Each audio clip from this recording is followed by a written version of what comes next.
तो ये class 9th के 4 जून यानी कि आज कौन सा दिन है, बुधवार, गुरुवार, हाँ 4 जून यानी कि गुरुवार, ठीक है, थर्सडे, इसका क्लास। आज के क्लास में हम लोग क्या पढ़ेंगे, आज के क्लास पढ़ेंगे मैथ, साथ में आज पढ़ेंगे सोशल साइंस। सोशल साइंस में क्या चीज़, इकोनॉमिक्स, ठीक है, ये पढ़ने वाले हैं। चलो तो ज़्यादा टाइम वेस्ट नहीं करेंगे, डायरेक्ट हम लोग आते हैं क्वेश्चन पे। ये मैथ में देखो एक्सरसाइज हम लोग क्या करेंगे 2.4। पिछले क्लास में ये वाला तीनों क्वेश्चन हो गया था। एक मिनट ऊपर जाने दो मैं, हाँ ये एक मिनट, ये देखो क्वेश्चन नंबर 1, 2 और 3 ये तीनों करा दिए थे ना एक्सरसाइज। हाँ एक्सरसाइज जो 2.3 है इसका क्वेश्चन नंबर 1 भी हो गया था, 2 भी हो गया था, 3 भी हो गया था। अब हम लोग आते हैं एक्सरसाइज 2.4 पे, ठीक है। अच्छा कुछ लोग कर रहे हो सर भाग नहीं सीख पाया अच्छा से, कोई बात नहीं, जिसको ऐसे तो सीख ही जाना चाहिए तुमको, फिर भी अगर इतना भी करने के बाद भी भाग नहीं सीख पा रहा है तो हम बता देंगे, ठीक है। ऐसे तो हम क्लास में कुछ जिक्र किए थे इसके बारे में, ठीक, फिर भी नहीं समझ आया तो इसके बारे में बताएंगे। देखो कितना चलो गया, ये रहा। तो भाग जिसको नहीं आ रहा है बनाने को, ठीक है, तो बता दे रहे हैं इसको, फिर से बताएंगे। क्लास में हालांकि एक बार बताए थे ना तुम लोग को जाने से पहले, जस्ट क्लास में हम भाग बता दिए थे, थोड़ा सा ही बताए थे, लेकिन बताए थे, बहुत ज़्यादा तो नहीं करवाए थे क्वेश्चन, लेकिन बताए थे कुछ, तो समझ आना। फिर आएंगे तो फिर वापस से अगर नहीं समझ में आ रहा है तो भाग वापस से बताएंगे। खैर देखो क्वेश्चन नंबर मतलब एक्सरसाइज 2.4 का, इसमें क्वेश्चन वो हम कर रहे हैं, बताइए कि ये क्या खुल रहा है, अच्छा ये हट भी नहीं रहा, अच्छा यहाँ से हट गया। तो बताइए कि निम्नलिखित बहुपद में से किस बहुपद का गुणनखंड x+1 है। x+1 किस बहुपद का गुणनखंड है, यहाँ से यहाँ तक हमें पूछा जा रहा है। सिंपल सी बात है, गुणनखंड पूछेगा तो इसको पहले कर देंगे 0 के बराबर, यहाँ शून्य निकाल लेंगे और इसमें मान रख देंगे इन सभी में, जिसका आंसर 0 आ जाएगा कहेंगे उसका ये गुणनखंड है, अगर नहीं आया तो कहेंगे गुणनखंड नहीं है। चलो क्वेश्चन को ये नोट कर लेते हैं, मतलब इस क्वेश्चन को पहले कॉपी यहाँ से करते हैं। क्वेश्चन नंबर 1 यहाँ से यहाँ लिखाना पड़ेगा ना, ये रहा क्वेश्चन नंबर 1, तो थोड़ा छोटा कर लेते हैं, दिखता है कि नहीं तुम लोग को पता नहीं, देखो नहीं दिखा करेगा ना उसको जूम वगैरह कर लिया करना, और क्वालिटी बढ़ा के देखा करो तब और अच्छे से दिखेगा। 2.4 एक्सरसाइज पे हम लोग आ गए, एक्सरसाइज 2.4, ठीक है। पता है और जल्दी से खत्म हो रहा है ये चीज़, शायद ऑफलाइन में इतना जल्दी नहीं हो पाता, आधा टाइम तुमको कॉपी चेक करने में ऑफलाइन क्लास में लग जाता है, आधा तो सबको हल्ला शांत कराने में, ठीक है। मेरे ख्याल से ऑफलाइन से ज़्यादा तुमको यहीं पे मैथ पढ़ाई हो जाता होगा। यहाँ देखो निम्नलिखित बहुपद में से किस बहुपद का गुणनखंड x+1 है, किस बहुपद का गुणनखंड x+1 है ये हमें बताना है। दिखाना बना करके किस बहुपद का गुणनखंड x+1 होगा, से किस बहुपद का होगा x+1। देखो इसके लिए सबसे पहले क्वेश्चन लिख लेते हैं, ये रहा पहला क्वेश्चन, क्या है, x³ plus x² plus x+1, ये हमारा क्या फर्स्ट क्वेश्चन, ये पहला क्वेश्चन इसमें कर रहा है बताइए किस बहुपद का गुणनखंड x+1 होगा। x+1 किस बहुपद का गुणनखंड होगा, x+1 ये गुणनखंड होगा, ठीक है। ये हमें पूछा जा रहा है किसका होगा, इसका होगा, इसका होगा, इसका होगा, इसका होगा। सिंपल सी बात है, ये जो x+1 दिया हुआ है इसको पहले हम लोग 0 के बराबर कर लेंगे और यहाँ से निकाल लेंगे x का मान। x का मान देखो निकालेंगे कितना आ जाएगा, 1 प्लस में जाके माइनस में, x का मान देखो कितना आया -1, यहाँ से x का मान निकाल ले। अब इस x का मान क्या करेंगे, इस क्वेश्चन में भी बिठाएंगे, 1 नंबर में भी, 2 में भी बिठाएंगे, 3 में भी, 4 में भी, जिस क्वेश्चन का मतलब जिस में रखने पे मतलब 0 आ जाएगा ना आंसर, कह देंगे कि अच्छा हाँ ये इसका गुणनखंड है। 0 जिसमें नहीं आएगा गुणनखंड नहीं है, तो पहला वाला में बिठाते हैं, x का मान कितना है -1, पहले वाले में बिठा रहे हैं। क्वेश्चन क्या है यहाँ पे, x³ plus x² plus x plus one, इसमें बिठाओ एक्स का मान क्या है माइनस एक, कहाँ से है ये एक्स प्लस वन है। जब भी ऐसा क्वेश्चन होगा जीरो के बराबर करके ऐसे ही आंसर निकालेंगे। तो मान बिठाओ एक्स क्यूब की जगह पे किसका क्यूब माइनस एक का क्यूब, प्लस एक्स स्क्वायर की जगह पे किसका स्क्वायर माइनस एक का स्क्वायर, प्लस एक्स की जगह पे मतलब ये जो एक्स है एक्स जगह पे क्या माइनस एक, प्लस में एक, माइनस एक का क्यूब देखो क्या हो जाएगा माइनस एक, ठीक है, प्लस एक का माइनस एक का स्क्वायर क्या हो जाएगा एक, प्लस माइनस माइनस एक, प्लस में क्या एक। अब यहाँ से देखो एक मिनट पहले इन दोनों को देखो, इन दोनों का चिन्ह समान है ना, नहीं अलग अलग है, तो ये और ये कट जाएगा, इन दोनों का चिन्ह भी अलग अलग है कट जाएगा, माइनस एक प्लस एक जीरो, माइनस एक प्लस एक जीरो कट गया, इसका आंसर क्या आया जीरो है। चूंकि इसका आंसर जीरो आया कहेंगे इसलिए यह इसका गुणनखंड है, ठीक है, इसलिए यह इसका गुणनखंड है, इसका गुणनखंड, ठीक है, गुणनखंड है। देख लिया, ये हो गया एक का पहला नंबर, ठीक। दूसरा नंबर भी तो देखना है ना, रुक जाओ उतारने देंगे एक ही बार, अभी मत उतारो, आराम पहले देख लिया करो, उतारने को तो पूरा पड़ा ही हुआ है, ऐसा साथ में बता रहे हैं बताते समय भी उतारते जा रहा है, ऐसा नहीं करना है। एक्स पावर में 4 plus x cube plus x square plus x plus 1, ठीक है, इसमें भी वही चीज़ चेक करना है, हमें पता है सेम कंडीशन एक्स प्लस 1 को चेक करना है, तो एक्स प्लस 1 बराबर 0 करेंगे तो एक्स का मान कितना आ जाएगा, एक्स का मान आ गया, एक्स का मान आया क्या माइनस एक, यहाँ से एक्स का मान माइनस एक आया, इसमें मान बिठा देंगे अब, सिंपल सी बात है। क्या है क्वेश्चन, ये देखो x to the power 4 plus x cube plus x square plus x plus में 1, ऐसे ही क्वेश्चन है, इसमें बिठाएंगे मान माइनस एक, अगर जीरो आया तो कहेंगे हाँ है, नहीं तो नहीं है, इतना से बात।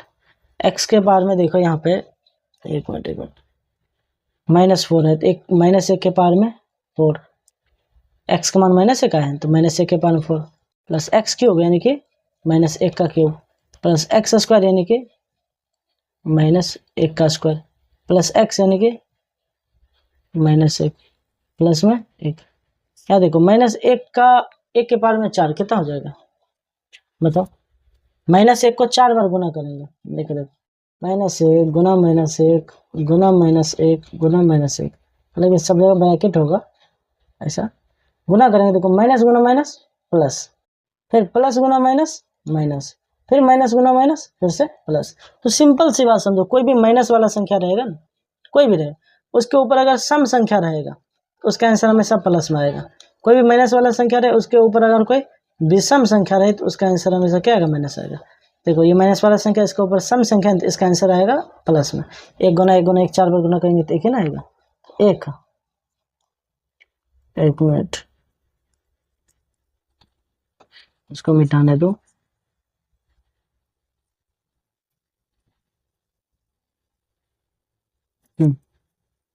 देखो माइनस एक के पावर में 4 क्या हो गया प्लस में एक, और इधर एक प्लस माइनस एक का क्यूब क्या हो जाएगा माइनस एक, क्योंकि इसके ऊपर विषम संख्या है माइनस एक गुना में, या नहीं इससे समझ आता है डायरेक्ट तुम गुना कर लेना, माइनस एक का स्क्वायर क्या हो जाएगा प्लस एक, क्योंकि सम संख्या ऊपर में, प्लस इंटू माइनस माइनस एक प्लस 1, अब यहाँ से देखो 1 प्लस माइनस माइनस 1, ठीक है, एक मिनट, प्लस यहाँ भी ये वाला 1 माइनस 1 प्लस 1, अब यहाँ देखो तो क्या होगा, ये वाला 1 कट जाएगा, कटेगा, ये 1 भी कट जाएगा, बच गया एक 1 तो बच गया, क्या इसका आंसर 0 आया नहीं आया, इसलिए यह इसका गुणनखंड नहीं है, इसका गुणनखंड क्या है नहीं है, यह इसका गुणनखंड नहीं है, ठीक है।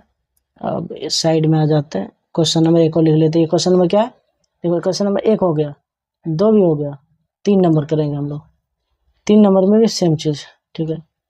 अब हम लोग डायरेक्ट मान बिठा ही देंगे, क्या लिखा हुआ है एक्स के पावर में 4 प्लस में 3 एक्स के पावर में क्यूब प्लस में 3 एक्स स्क्वायर प्लस में एक्स प्लस में 1, ठीक है।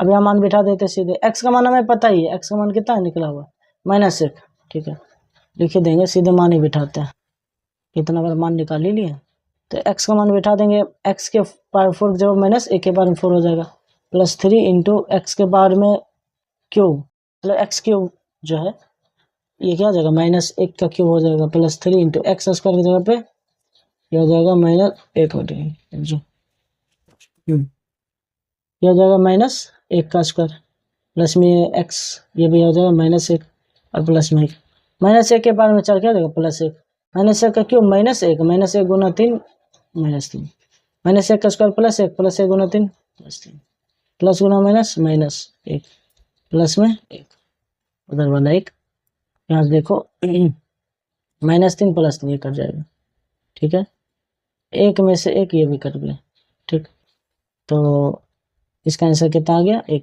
क्या ये होगा क्या, नहीं, ये भी तो गुणन का नहीं होगा, क्योंकि इसका आंसर तो 1 आ गया, ये भी गुणनखंड नहीं हो सकता, इसलिए यह इसका क्या है, गुणनखंड है कि नहीं है, गुणनखंड, यह इसका गुणनखंड नहीं है, इसका ये गुणनखंड नहीं होगा, ठीक है, नहीं है।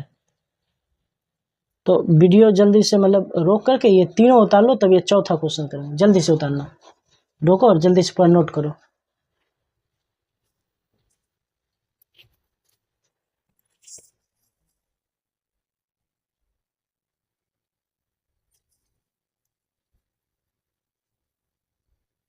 नोट कर लिया, चलो इसको हम मिटाते हैं, अब चौथा क्वेश्चन हम लोग करते हैं, यहाँ से इरेज ऑल स्टॉक्स, ठीक है, चौथा क्वेश्चन, 4th नंबर क्वेश्चन, क्या लिखा हुआ है, एक्स का cube minus x square minus 2 plus root under 2 x plus में रूट अंडर 2, ठीक है, यहाँ मान बिठाना, एक्स का मान तो पता है ना कितना ही आता है, एक्स का मान देख ही लो, एक मिनट तो पहले लिखना पड़ेगा, एक्स का मान -1 आया था उसमें, एक्स प्लस 1 है ना, उधर करते हैं -1, तो यहाँ बिठाओ मान -1, एक्स का क्यूब की जगह पे -1 का क्यूब, माइनस एक्स स्क्वायर की जगह पे किसका स्क्वायर, -1 का square, minus 2 plus root 2 into x जगह पे क्या -1 प्लस में क्या रूट अंडर 2, तो देखो -1 का क्यूब क्या हो जाएगा, -1 का क्यूब माइनस में 1 हो जाएगा, -1 का स्क्वायर प्लस गुना माइनस, फिर तो -1 ही हो जाएगा।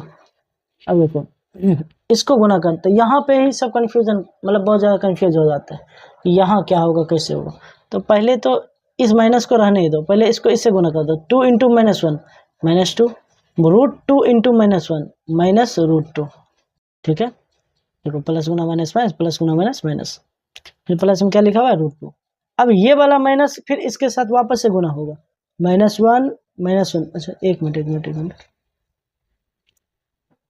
-1 ये दोनों जुट के कितना हो जाएगा, माइनस में 2, ठीक, अब इसको देखो माइनस गुना माइनस प्लस, बाहर कर रहा है ब्रैकेट से बाहर निकालेंगे, ऐसे ही करेंगे, माइनस गुना माइनस चिन्ह गुना होगा, माइनस गुना माइनस प्लस 2, फिर माइनस गुना माइनस प्लस क्या है रूट 2, प्लस फिर क्या है रूट 2, तो इस वाले कंडीशन में भी देखो ये तो कट जाएगा, ये दोनों बचेगा, रूट 2 प्लस रूट 2 कितना होता है 2√2, ठीक है, दोनों जुट जाएगा 2√2 होगा, इसलिए यह भी क्या गुणनखंड नहीं है, इन चारों में कौन था गुणनखंड, सिर्फ एक था, इसलिए यह गुणनखंड नहीं है, इसलिए यह भी गुणनखंड नहीं है। तो वीडियो रोक करके जल्दी से इसको उतार लो, उतार लिया, गुड, चलो नेक्स्ट अगला क्वेश्चन पे आते हैं, आगे क्या है, क्वेश्चन नंबर 2 कह रहा है कि गुणनखंड प्रमेय लागू करके बताइए कि निम्नलिखित में से प्रत्येक स्थिति में gx px का एक गुणनखंड है कि नहीं है, gx जो है वो px का गुणनखंड है कि नहीं है, ये हमें बताना है, गुणनखंड विधि लागू करके बताना है कि ये इसका एक गुणनखंड है अथवा नहीं है, ठीक है, अच्छा प्रश्न ये गुणनखंड है कि नहीं है, देखो करते हैं इसको कवर, 2 का पहला है ना,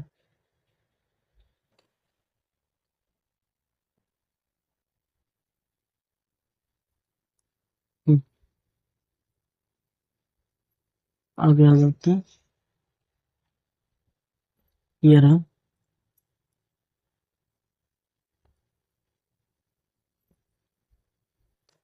ये 2 नंबर क्वेश्चन है, ठीक है। तो क्वेश्चन नंबर 2, तो क्वेश्चन नंबर 2 जो है इसका पहला नंबर करा, बताइए इसका गुणनखंड है कि नहीं। सिंपल सी बात है, गुणनखंड है कि नहीं चेक करना है। तो जो जिसको भी चेक करना है, कह रहा है ये गुणनखंड है कि नहीं, इसको 0 के पहले बराबर कर लेंगे और यहाँ से इसका मान निकालेंगे। कितना आ जाएगा x का मान, +1 उधर जाके -1, जितना भी मान आएगा, ठीक है, पहले इसका मान निकाल देंगे। मान निकालने के बाद अब इसमें मान बिठा देंगे। क्या लिखा हुआ है यहाँ पे देखो तो 2x³ प्लस में x² 2x³ plus x² minus में 2x माइनस में 1। इसमें अब इस x का मान बिठा देंगे। अगर 0 आ जाएगा कहेंगे गुणनखंड है, नहीं आएगा कहेंगे गुणनखंड नहीं है। तो 2 इंटू x³ x³ पे किसका क्यूब, -1 का क्यूब, क्योंकि x का मान -1 आया, प्लस x² x² की जगह पे किसका स्क्वायर, -1 का स्क्वायर, -2 इंटू x का मान कितना, -1 माइनस फिर क्या 1। यहाँ देखो -1 का क्यूब -1 गुना 2 -2 -1 का स्क्वायर +1, ये भी हो गया +1, माइनस गुना माइनस प्लस 2 गुना 1 2, फिर क्या है यहाँ पे -1। यहाँ से देखो क्या ये सब कुछ घटने वाला दिख रहा है तुमको, ये और ये घट जाएगा, ये भी घट जाएगा, घटेगा ना, दोनों चिन्ह अलग अलग घटेगा, ये भी चिन्ह अलग अलग घटेगा, घट जाएगा, आंसर क्या आ जाएगा 0 आ जाएगा। इसलिए ठीक है, इसलिए कहेंगे gx px का एक गुणनखंड है, इसलिए gx जो है px का एक गुणनखंड, इसलिए gx px का एक गुणनखंड है, ठीक है, बात समझ में आ रहा है। तो ये हो गया हमारा ये क्वेश्चन। तो ये वीडियो को यहाँ पे रोको, जल्दी से नोट कर लो फटाफट, नोट कर लिया, चलो अच्छी बात है। अब हम लोग पढ़ते हैं अगला सब्जेक्ट, ठीक है। नेक्स्ट अगला सब्जेक्ट हम लोग पढ़ते हैं इकोनॉमिक्स। इकोनॉमिक्स पे थे ना हम लोग, ये हम PDF निकाले थे कहीं पे, किधर निकाले थे ये, अच्छा इसमें था ना, हाँ इसी में था, यही तो था कहीं, ये रहा। हम लोग ये इस वाले पॉइंट पे हम लोग देखो पहला चैप्टर पढ़े थे ना इकोनॉमिक्स में, पिछले बुधवार को जो पढ़े थे, याद करो, नहीं पिछले गुरुवार को पढ़े थे ना, बहुत समय हो गया। तो ये जो है इकाई 1 बिहार के गांव की कहानी, ये हम लोग को पढ़ना है, बिहार के गांव की कहानी, जिसमें हम लोग पढ़े थे। कौन सा गांव था, किसी को याद है गांव का नाम? गांव का नाम क्या था, फतेहपुर, याद करो गांव का नाम फतेहपुर था। इस गांव की कहानी हम लोग पढ़ रहे थे, इस गांव का नाम था फतेहपुर। किनके नाम पे पड़ा था, फतेश्वर नारायण सिंह जो थे पॉपुलर, जो भी फेमस फ्रीडम फाइटर थे, उनके नाम पे इनका नाम पड़ा था। क्या होगा इधर, उत्पादन, हाँ उत्पादन के बारे में बता दिए थे कि उत्पादन कहते किसे। उत्पादन का मतलब ये नहीं कि नया वस्तु को बना दिया तो वही उत्पादन हो गया। उत्पादन का अर्थ ये हुआ कि कोई भी वस्तु है पहले से मौजूद यहाँ पे, उसके उपयोगिता को बढ़ा देना, उपयोगिता से सृजन करना, उसको यूज मतलब उपयोग में लाने लायक बना देना उसको, ठीक है, वो कहलाता है क्या, एक प्रकार समझो तो उत्पादन, प्रोडक्शन। तो अगर कोई चिपरा हुआ उसको यूज में लाने लायक बना दिया तो हो गया, वो उत्पादन हो गया एक प्रकार से। जैसे लकड़ी से बना दिया कुर्सी वगैरह, वो भी हो गया। थोड़ा नीचे करें क्या, एक मिनट। अब हम लोग पढ़ेंगे उत्पादन के साधन, उत्पादन के लिए क्या क्या साधन चाहिए। बोले भी थे पिछले क्लास में कि जब भी आगे हम लोग पढ़ेंगे इसके बारे में, हम लोग उत्पादन के साधन को पढ़ेंगे।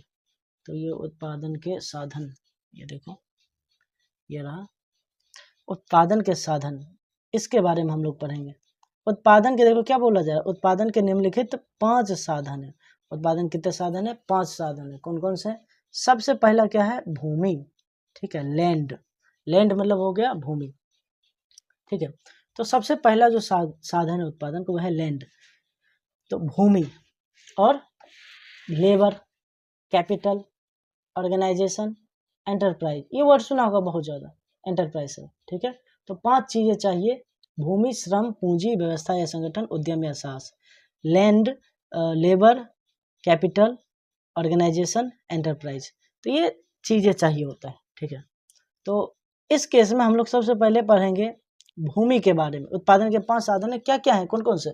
सबसे पहले देखो, अगर तुमको कहीं भी फैक्ट्री खोलना है, उसके लिए कहीं भी तुमको फर्टिलाइज लैंड, किसी भी चीज़ का लैंड का आवश्यकता पड़ेगा। लैंड मतलब हो गया भूमि, ठीक है, LAND, लैंड मतलब भूमि जो है, तो भूमि का आवश्यकता तुमको पड़ेगा ही पड़ेगा, किसी भी जगह पे हो, किसी भी जगह पे तुमको भूमि, ठीक है, इसका आवश्यकता पड़ेगा। तुम सोच के देखो, तुम एक फैक्ट्री खोलना चाहता है, ठीक है, फैक्ट्री खोलना चाहता है तुम, और कुछ बनाना चाहता है उसमें, तुम्हें समझो ना, फॉर एग्जांपल कुछ फैक्ट्री खोलना चाहता है, कुछ भी बनाना चाह रहा है, उसको बनाने के लिए तुमको जमीन तो चाहिए होगा ना। भूमि मतलब वही हो गया जमीन। बिना जमीन के तुम कैसे कुछ भी खोल लेगा। तुम एक फैक्ट्री बनाना चाह रहे, कह नहीं हम एक बड़ा सा एक फैक्ट्री खोलना चाहते हैं, कुछ बिजनेस खोलना चाहते हैं, उसके लिए जमीन तो चाहिए। सबसे पहले क्या चाहिए, भूमि चाहिए, ठीक है, भूमि तुमको चाहिए ही चाहिए होगा। बिना भूमि के, जिसको जमीन भी कहते हैं हम लोग, बिना इसके हम लोग काम नहीं चला सकते हैं। ये चाहिए ही चाहिए होगा, यानी पहला उत्पादन का साधन हो गया भूमि, ठीक है, पहला उत्पादन का साधन हो गया भूमि, यानी इसके बिना, ठीक है, बात समझो, इसके बिना उत्पादन संभव नहीं है। क्योंकि तुम आसमान में जाकर थोड़ी फैक्ट्री लगाएगा, समुद्र में नहीं लगाएगा, तुम फैक्ट्री कहाँ लगाएगा, जमीन पे ही तो लगाएगा। तो यानी अगर तुमको बिजनेस करना है, यानी उत्पादन करना है, तो सबसे पहला चीज जो जरूरी है तुम्हें, वो जमीन चाहिए ही चाहिए। बिना जमीन के तुम उत्पादन कर ही नहीं सकता है। आगे दूसरा क्या है, लेबर, यानी कि श्रम। श्रम मतलब वो श्रम नहीं, एक होता है श्रम, ठीक है, ये देखो तो, एक होता है ये होता है श्रम, ठीक है, श्रम, और ये होता है श्रम, श्रम, ये होता है श्रम, ये होता है शर्म। ये शर्म है, ठीक है, इसको लज्जा कहता नहीं है, शर्म नहीं आता है तुमको। फोन मोबाइल लेने मतलब पढ़ने के लिए मोबाइल लिया था और रील देख रहा है, ठीक है, ऐसा ऐसा करके, ये सब वाक्य में शर्म का इस्तेमाल कर सकते हैं, ठीक है। इससे याद आया, पहले भी बता चुके हैं, तो फोन पढ़ने के लिए लिया करो, फालतू रील वगैरह देखने के लिए खाली नहीं। तो ये शर्म उस समय हम लोग यूज करते हैं, सेम कहते हैं, कितने शर्म की बात है वो।